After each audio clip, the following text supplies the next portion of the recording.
Letos organizátoři z Internacionální federace bobingu, založené v roce 2001 ve Frenštátě pod Radoštěm, rozdávali příchozím a následně přihlášeným 11. sady medailí a závodníci mohli opravdu přijít v civilu a boby si půjčit.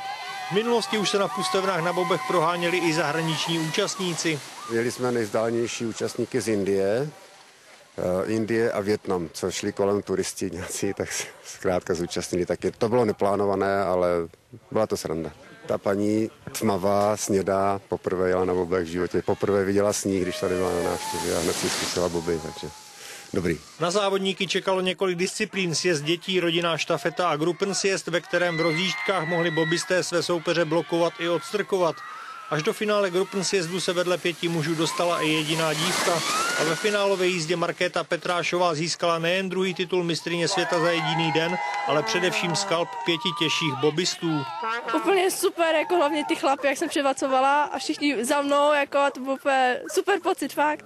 Poslední disciplínou byl valentýnský duomix, kdy v hromadném startu muži a chlapci vybíhali z boby v ruce z cíle nahoru na start. Tam museli svou něžnější polovičku políbit, naskočit do bobu a sjet společně dolů. Zábavné odpoledne opět ukázalo, jak se Valaši umí bavit a udělat si ze sebe legraci.